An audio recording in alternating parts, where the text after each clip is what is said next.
Hello, my name is Jeremy with Faithful Guardian Training Center, and today we're going to be talking about left-sided versus right-sided heart failure.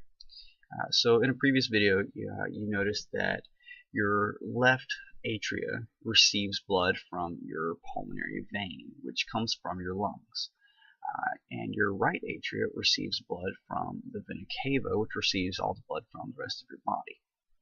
So whenever you happen to have left-sided heart failure, for example, the left side of your heart is failing to pump out all the blood that is receiving. And so, like with anything, if you can imagine, there is something that backs up inside of a chute.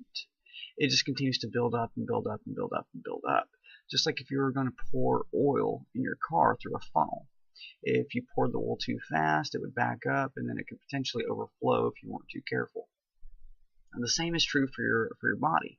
So, for example, in left-sided heart failure, it results in fluid backing up into your pulmonary capillary membranes or pulmonary capillaries. And what this does is this shifts the blood from your capillaries into your alveoli, ultimately resulting in rales.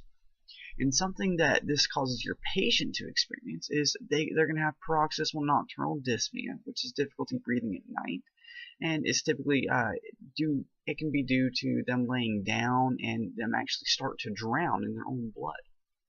It can result in restlessness, orthopnea, which is positional breathing, tachypnea, which is very fast breathing. They're typically going to be cyanotic, especially around the nail beds and the bottoms and soles of the feet.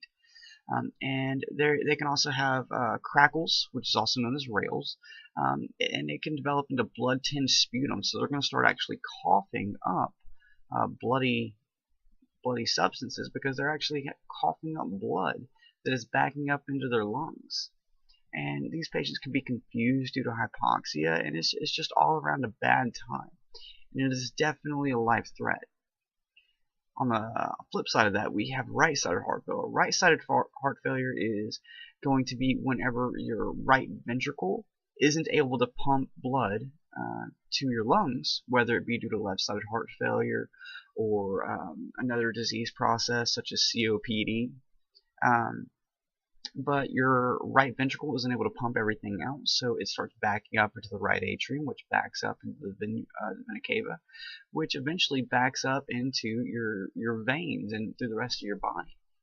You're really going to notice that fluid buildup in bedridden patients who they're going to have sacral edema, which is fluid buildup in the posterior portion. So right there at their sacrum, right there at their butt, where their back is.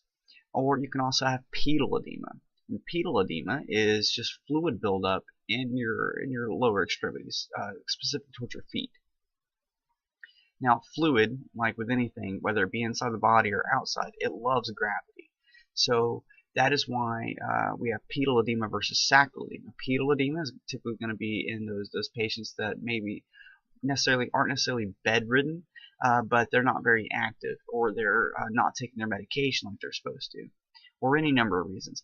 But sacral edema, that's going to be for those patients that are bedridden all the time, and that's going to be a really good indicator that they have right-sided heart failure. And it can be a good indicator as to why they feel bad or what could be going on with them. And people with right-sided heart failure, they're gonna have fatigue. They could have ascites, which is fluid buildup in the belly, and you're actually going to be able to feel the fluid in the belly with your hands, and you're going to be able to shift it back and forth. These patients can have an enlarged liver and spleen due to the backup of blood that's occurring. And they are likely also going to have distended jugular veins if it's bad enough, which means that there's that much pressure in the right atrium that blood is backing up into your superior vena cava against gravity, and your jugular veins are going to be distended. You're going to be able to clearly see them. But right-sided heart failure may be caused by secondary issues, not necessarily left-sided heart failure, such as COPD, or maybe a pulmonary embolism, or some other lung-related illness. And that is really going to be the big difference between left-sided and right-sided heart failure. Left-sided heart failure is going to affect your lungs. L for the left, L for lungs.